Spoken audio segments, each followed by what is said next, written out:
Saya juga dihadapkan dengan daerah dengan hutang 58 miliar, harus dibayar tahun ini juga, bebannya tinggal 17 miliar lagi.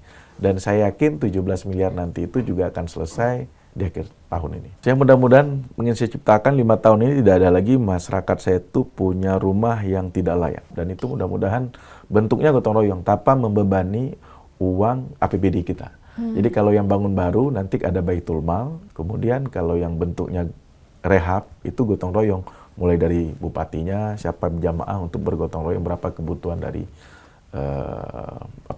alokasi anggaran yang dibutuhkan untuk rehab rumah itu. Kemudian rehab rumah itu pun nanti dibangun oleh siapa? Oleh masyarakat setempat. Selagi ada kemanfaatan, selagi juga ada semua yang kita lakukan itu pada itikat baiknya, ya kita tempuh ujian itu untuk kita lewati. Saya pikir itu.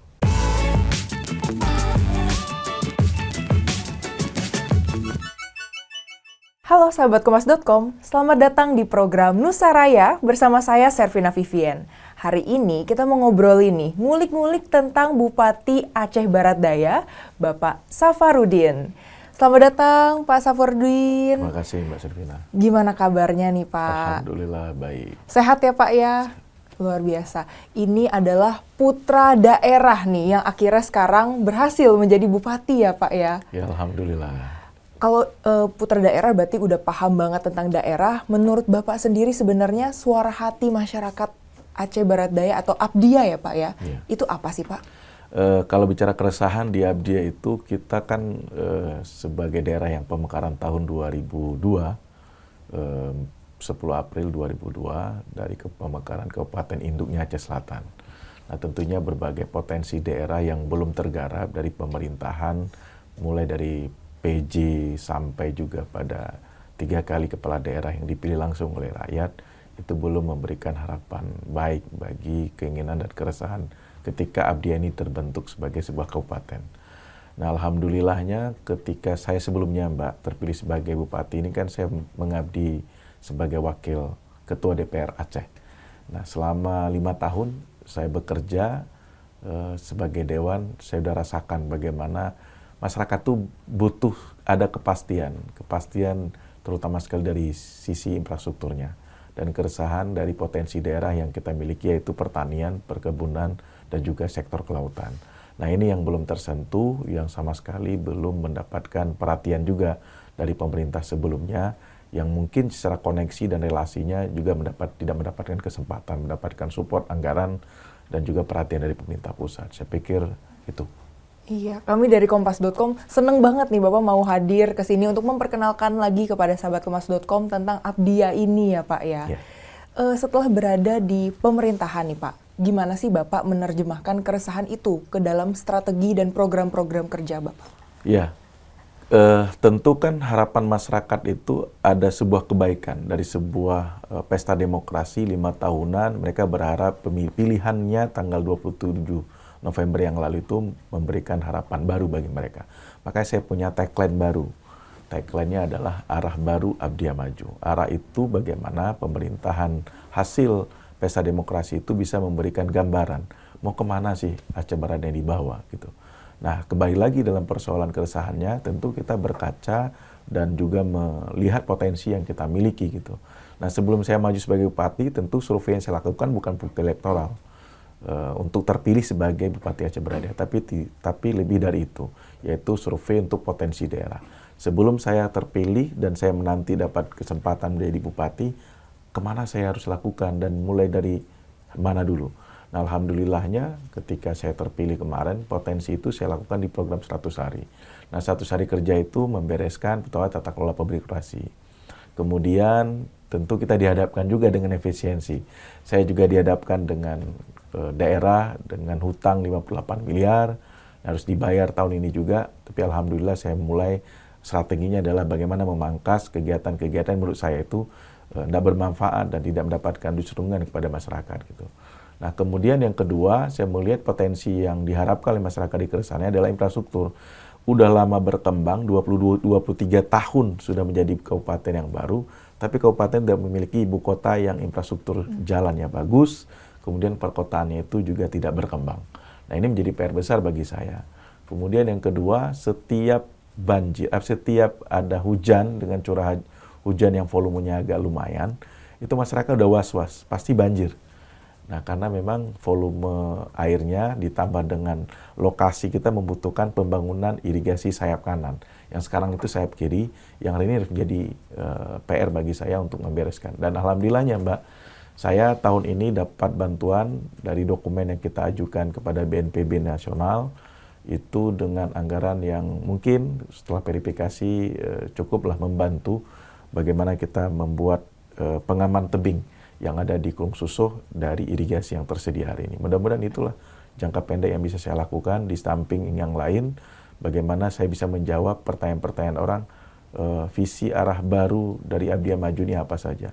Nah, tahun ini insya Allah Abdiya mungkin berpotensi akan mendapatkan kesempatan menjadi satu dari 100 titik kampung nelayan merah putih yang nantinya diprogram itu oleh Kementerian Kelautan dan Perikanan Nasional. Oke, membicarakan tadi defisit 58 miliar ya Pak, itu bukan angka yang kecil gitu. Pastinya sulit ya Pak untuk membuat adanya pemangkasan atau bahkan reformasi birokrasi gitu yang biasanya mungkin ASN lebih ringan lah, lebih nikmat gitu dalam bekerja keseharian. Yeah. Karena pasti akhirnya menimbulkan pro dan kontra kan. Itu seperti apa sih Pak? Ya, defisitnya kalau saya lihat memang ada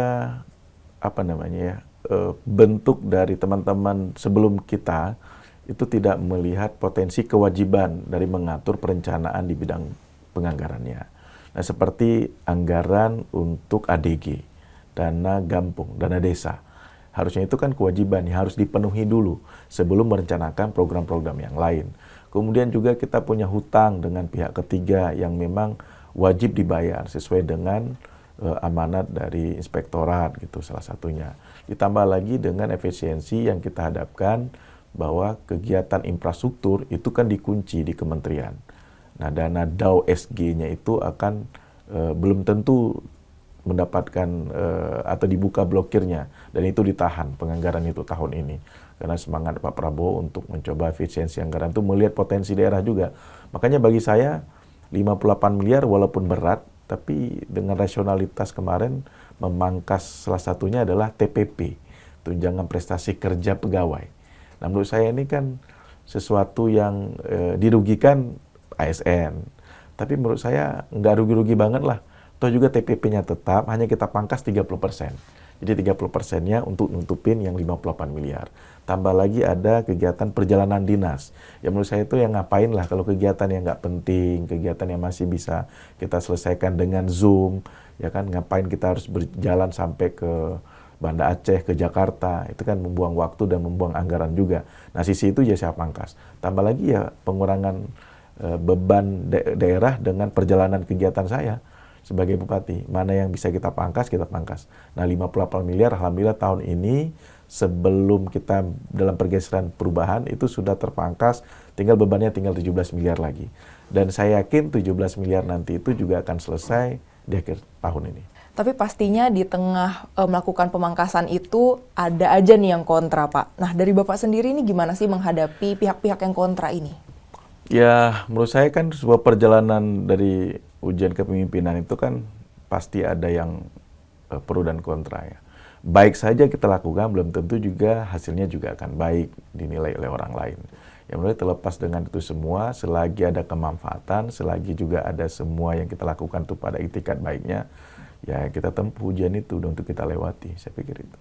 Intinya adalah niat dan tujuannya itu harus baik gitu ya, benar, Pak ya? Benar. Oke, nah saya tuh sering lihat Instagram Bapak, dan Bapak ini ternyata suka banget belusukan. Bukan belusukan doang, bahkan ikut kerja bakti, ikutan gotong royong membersihkan lingkungan gitu ya Pak ya. Pendekatan seperti apa sih yang Bapak bangun untuk menyentuh akar kehidupan warga di sana? Nah, itu yang memang dibutuhkan oleh masyarakat. Nah, ketika saya dijadi anggota DPR, itu yang membuat saya dulunya terpilih dengan suara yang kecil, tapi 2024 yang lalu sebelum saya maju bupati, saya mendapatkan 4 kali lipat respon dan juga keterpilihan saya di masyarakat gitu, dengan angka suara yang cukup maksimal. Dan kalau Partai Nasional tertinggi suara badannya di pileg kemarin ini saya di Aceh. Nah, itu saya dapatkan karena memang saya responsif terhadap persoalan masyarakat. Ketika mereka ada musibah, kebakaran, ada banjir, dan kepedulian sosial yang lain lah itu ya. Dan menurut saya itu sederhana yang kita lakukan ya. Hanya bentuk bagaimana kita tergerak hati untuk melihat masyarakat secara langsung ketika mereka membutuhkan. Di samping itu juga saya menggerakkan seperti gotong royong massal. Ini kan suasana yang nggak pernah ada lagi. Di situ kan bentuk dari nilai gotong royong. Semua kan bersama-sama untuk bisa melihat, oh ada kepedulian soal kebersihan lingkungan gitu. Dengan sendirinya kan membentuk diri mereka itu udah, oh kita digerakkan oleh pemimpin yang suka peduli dengan lingkungan. Ya, paling tidak ya dengan pengaruh lingkungan secara ramai tadi itu ya mereka akan melakukan kebersihan dan lingkungan di tingkat keluarganya. Sehingga akan tercipta lingkungan yang sehat, lingkungan yang rapi, lingkungan yang didambakan oleh semua masyarakat kita gitu. Saya pikir sederhana aja lah polanya ya. Nggak ada yang pencitraan juga, apa adanya, ngalir. Toh yang mana yang pencitraan, mana yang mengalir itu kan akan terlihat dan akan menjadi sebuah potensi yang dinilai oleh masyarakat kita gitu. Oke, dan bahkan selain program gotong royong, Bapak juga meluncurkan program safari subuh ya Pak. Nah, seperti apa sih Pak program ini? Nah, itu memang program yang cukup sulit ya, Iya. bagi seorang pemimpin yang punya waktu sangat terbatas ya. Jadi paling tidak saya mulai dari pagi hari untuk menggerakkan suasana suasana sholat berjamaah di subuh hari itu seperti maghrib. Kan biasanya kalau maghrib jamaahnya agak lumayan ya. Iya. Tapi kok subuh itu kan agak sulit karena waktu terbatas.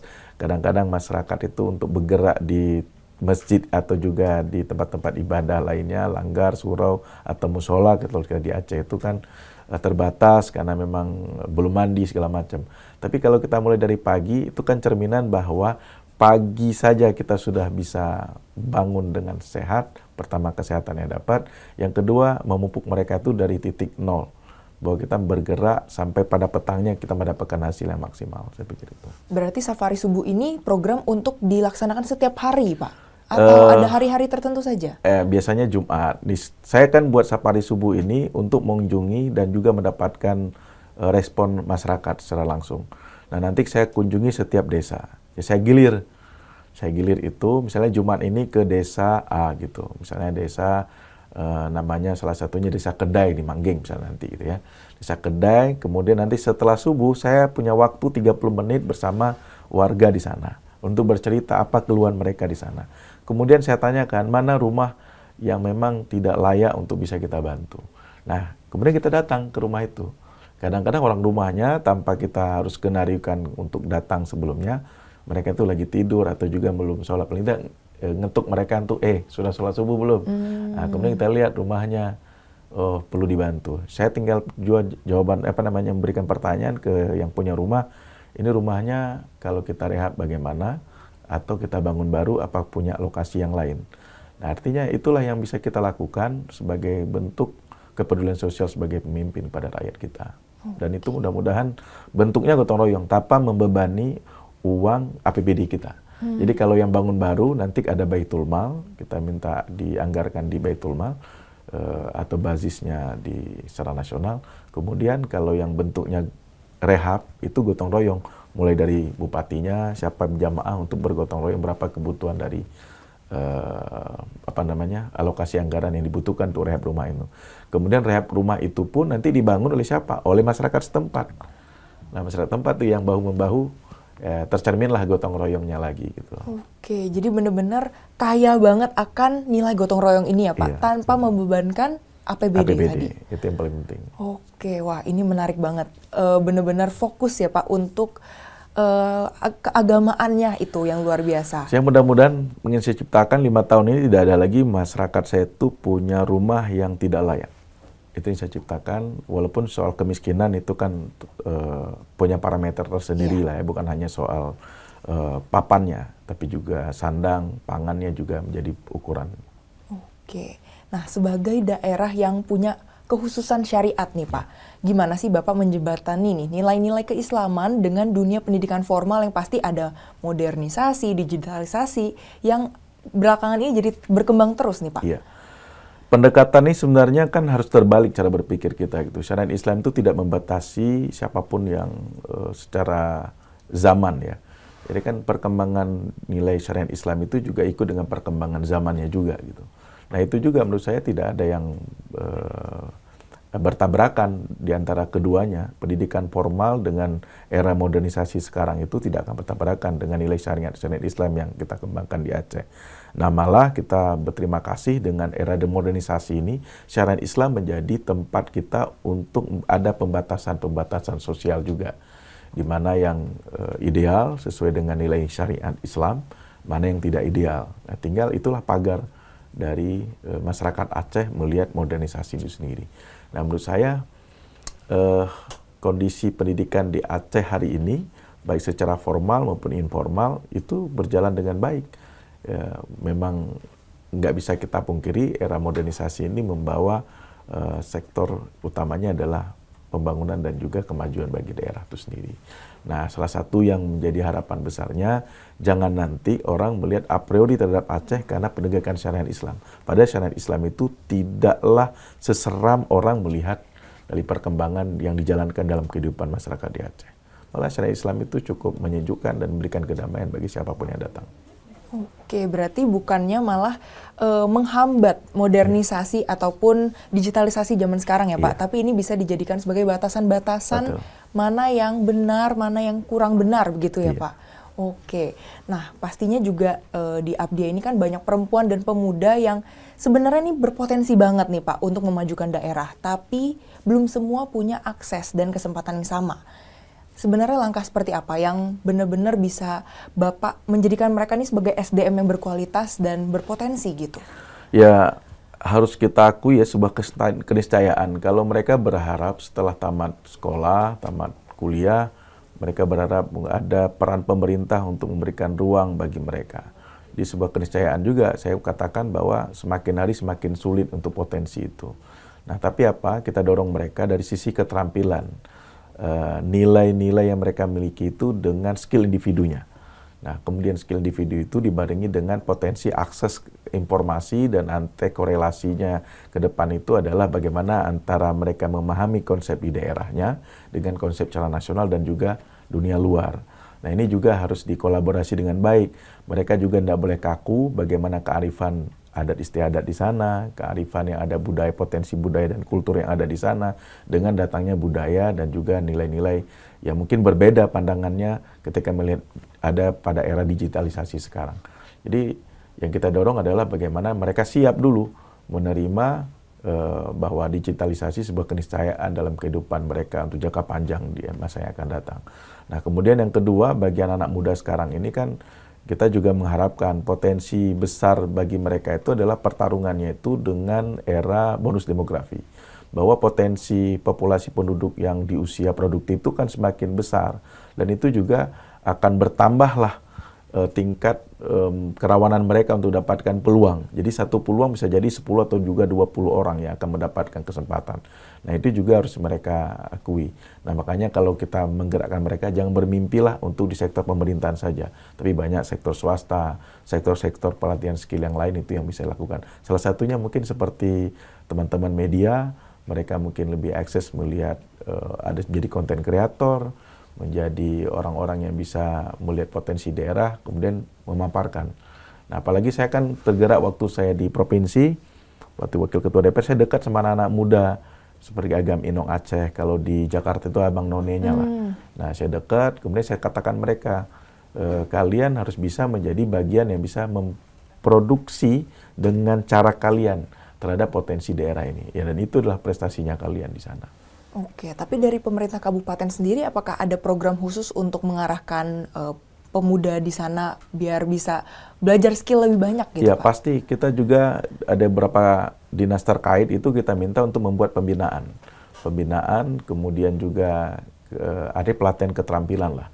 Kemudian salah satunya adalah pelatihan digitalisasi, itu juga harus menjadi faktor utama agar mereka juga melek tentang komunikasi digitalisasi itu sendiri. Oke, nah Abdia ini selain terkenal akan kebudayaan dan agamanya, juga sangat kaya akan potensi wisata alam ya Pak. Ada Ya. Pantai Bali, Pantai Jilbab, dan Pulau Gosong yang punya potensi wisata yang sangat besar gitu.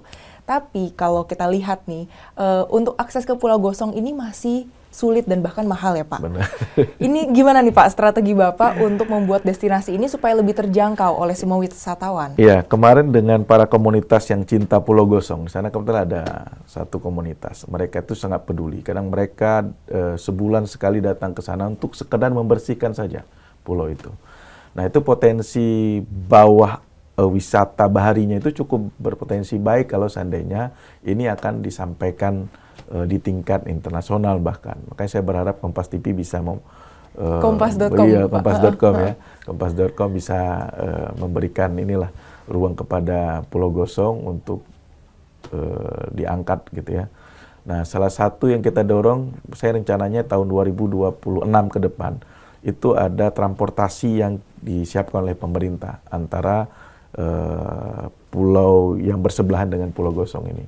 Supaya nanti orang bisa melihat potensi alam di sana itu sendiri. Kemudian kita juga mengakui apa yang kita miliki secara potensi ini kan tidak mudah dan kita berpikir untuk bisa dengan jangka pendeknya ya. Tentu harus dengan jangka panjang, apalagi infrastruktur menjadi pembiayaan yang supportnya nggak murah Mbak. Jadi makanya kalau kita mau up potensi daerah tanpa didukung dengan infrastruktur yang baik, jadi kesannya bicara bohong kita gitu ya. Makanya kita berharap nanti insya Allah ada perhatian dari pemerintah pusat juga, pemerintah provinsi, untuk kita dorong salah satu di sektor pariwisata dan kebudayaan yang ada di Aceh, terutama di destinasi yang Mbak sebutkan tadi, yang ada di tempat kami. Oke, seperti yang tadi Bapak udah sebutkan juga, memang infrastruktur ini jadi masalah yang bukan bisa diselesaikan dalam sekejap gitu ya Pak ya. Tapi memangnya seperti apa sih saat ini kondisi infrastruktur di Abdia sendiri Bapak? Kalau di sektor pariwisata boleh dikatakan itu ya faktor alam saja yang membuat mereka itu menjadi sebuah destinasi yang menarik. Belum ada sentuhan pemerintah. Saya harus jujur untuk katakan itu. Makanya kita juga berharap kita punya alam yang bagus, beberapa destinasi itu bisa dikembangkan dengan infrastruktur yang baik juga. Agar nanti ketika kita menyampaikan promosi terhadap destinasi kita itu, kita udah siapkan infrastruktur, lokasi yang baik, kemudian kebersihannya, kemudian ada tempat, ya boleh dikatakan tempat untuk mereka bersandar, beristirahat, dan menikmati potensi dari destinasi itu sendiri. Nah kalau sekarang kan memang alamiah Mbak. Di alamiah mungkin hanya ada komunitas-komunitas yang memang mereka suka, peduli dengan wisata baharinya. Jadi mereka tuh yang kadang-kadang buat video-video pendek itu yang mereka up ke media-media sosial pribadinya mereka dan komunitasnya gitu. Oke, kalau di luar dari infrastruktur pariwisata Pak, mungkin jalan di Abdia seperti apa sih Pak saat ini kondisinya? Apakah masih banyak PR untuk dibenerin infrastrukturnya Pak? Kalau jalan nasional boleh dikatakan kita belum memiliki jalan jalur di pusat kota. Iya. Jalan 2 jalur itu kan sebuah keniscayaan juga karena kan lalu lintas dengan volume kendaraan yang semakin padat. Dan itu sebuah keniscayaan yang menjadi harapan masyarakat di eranya saya nanti insya Allah ya. Kemudian kalau di kampung-kampung memang sebagian besar 70% memang jalan kita sudah ada kemantapan. Jadi boleh katakan jalannya sudah mantap.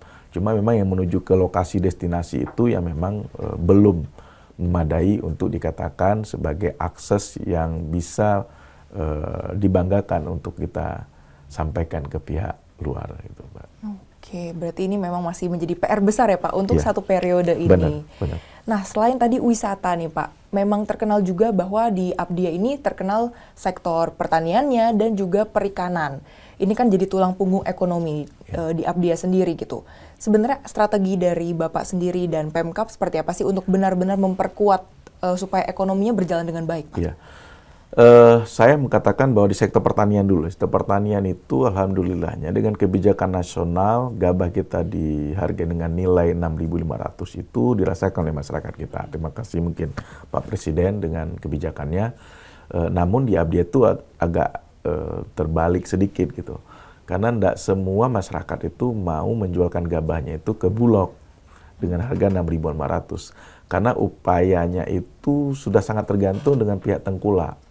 Karena mereka dari sebelum menanam, mereka dimodali oleh pihak tengkulak atau agen-agen tadi itu, sehingga mereka nggak bisa lagi jual itu dengan harga yang ditetapkan secara nasional itu, karena di bawah standar harganya.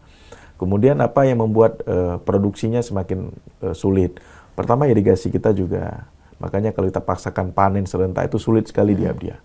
Nah, tambah lagi kalau seandainya panen serentak, harga itu kan pasti agak lebih turun, tidak stabil, walaupun dengan kebijakan 6.500 tadi saya katakan.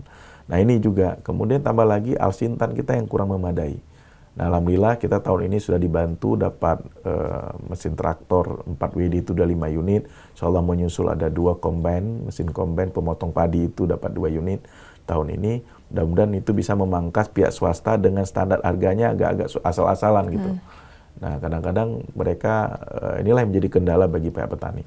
Nah, di sektor nelayan, nah kita alhamdulillah tahun ini saya katakan di awal tadi mungkin mendapatkan 1 titik dari kampung nelayan. Itu paling tidak sudah sangat membantu bagi sektor para nelayan kita di kawasan Lopau, Kecamatan Mangging di Aceh Barat Daya. Nah, walaupun saya punya PR akan ada pelabuhan PPI kita yang kewenangan provinsi itu mendapatkan bantuan dari pemerintah provinsi agar sektor nelayan ini dan kelautan ini bisa membantu. Apalagi dengan potensi ikan kita cukup baik-baik dengan kualitas yang harganya lumayan, Mbak. Tapi dengan mudah masyarakat kita itu kadang-kadang enggak beredarnya di daerah lagi, udah keluar gitu. Udah keluar karena begitu potensi ikannya cukup baik. Nah, kalau Mbak nanti dengan teman-teman Kompas.com mau ke Aceh Barat Daya, saya akan suguhkan dengan ikan-ikan segar yang ada di Abdiya. Ditunggu pasti undangannya nih Bapak. Tapi terkait tadi pertanian, Bapak apakah dari Pemkab ada intervensi tersendiri supaya benar-benar masyarakat ini bisa mempercayai Bulog gitu? Iya, di samping itu kita akan berupaya, ini kan kebetulan ada pabrik ini, penggilingan padi. Nah itu yang sudah lama dibangun tapi tidak dioperasi. Insya Allah nanti tahun ini rencana saya dengan pihak BUMD yang kita sudah siapkan untuk mengoperasikan pabrik itu. Nah, ketika pabrik ini ada, itu juga akan membantu masyarakat kita sehingga nanti harganya akan semakin bisa maksimal mereka dapatkan. Kemudian intervensinya adalah bagaimana menyediakan alsintan salah satunya. Nah, itu menjadi kebutuhan dasar yang bagi mereka untuk terbantu. Nah, terutama sekali yang saya harapkan ke depannya adalah para petani kita ini akan tersenyum lah ketika produksi, pasca panen, mereka mendapatkan harga yang cukup baik. Nah, saya juga mengupayakan nanti kebijakannya adalah padinya kita itu sebelum kalau seandainya cukup produksi untuk ada di daerah kita kan nggak akan keluar gitu. Dan kita juga membatasi dari produksi orang lain atau kabupaten tetangga untuk masuk padinya ke kabupaten kita. Oke, nah saya penasaran nih Pak, oleh-oleh khas dari Abdiya sendiri itu apa sih Pak? Ya kalau Abdiya itu kan potensinya itu kan banyak ya Mbak ya. Kalau dari produk-produk UMKM-nya itu kan sekarang itu banyaklah variatif juga.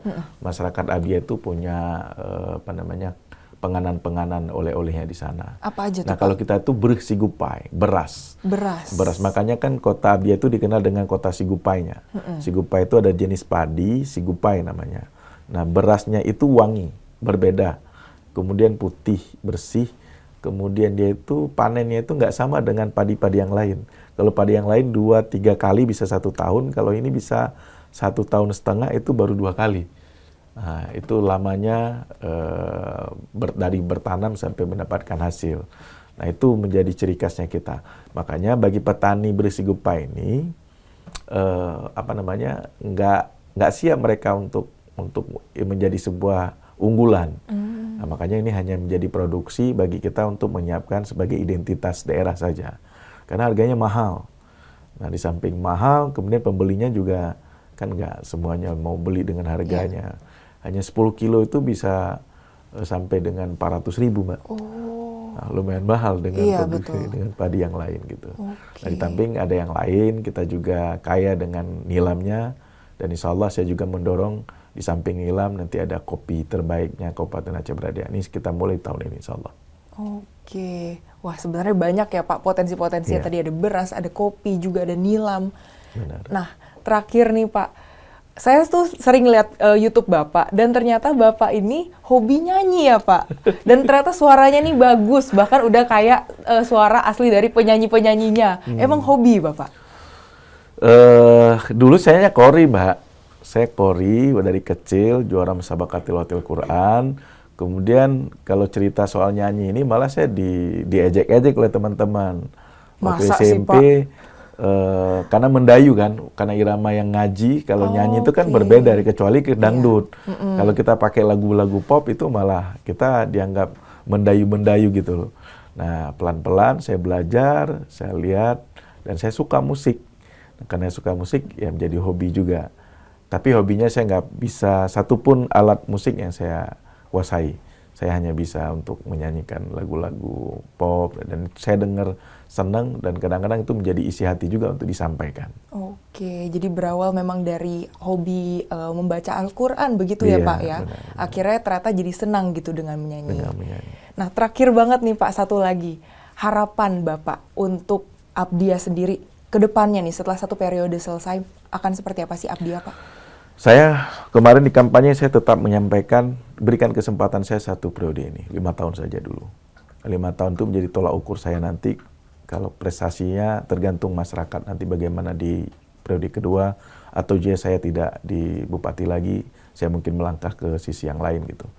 Nah, saya mengatakan bahwa ayo sama-sama kita berkolaborasi. Teman-teman yang kemarin berbeda pilihan dengan saya, ayo sama-sama hari ini move on lah kita ya. Bahwa kepemimpinan yang baru hari ini hasil dari sebuah pesta demokrasi yang secara konstitusional kita sudah ikuti, dan harapan besar saya tolong didukung, tolong dibantu pemerintahan ini, tolong disupport. Tolong juga diingatkan.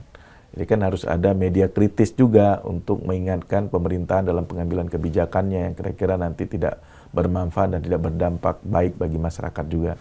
Nah, itu menjadi harapan besar yang pertama. Kemudian yang kedua, berikan kesempatan waktu saya berpikir, bekerja, dan memberikan yang terbaik bagi kabupaten ini. Saya pikir itu, Mbak. Oke, terima kasih banyak Bapak Safarudin. Mbak. Terima kasih. Sudah mau ngobrol-ngobrol di nusarayakompas.com. Terima kasih sekali. Semoga visi misi dan programnya benar-benar bisa membawa Aceh Barat Daya semakin maju lagi nih Pak. Dan Insyaallah. reformasi birokrasinya semakin berhasil juga. Insya Allah. Terima kasih, Mbak, dengan waktunya. Terima kasih Bapak. Nah, itu dia tadi sahabat kompas.com ngobrol-ngobrol kita bersama Bupati Aceh Barat Daya, Bapak Safarudin. Sampai berjumpa di program Nusaraya berikutnya. Saya Servina Vivien, pamit undur diri. Salam Nusaraya, semangat Bhinneka Indonesia Raya.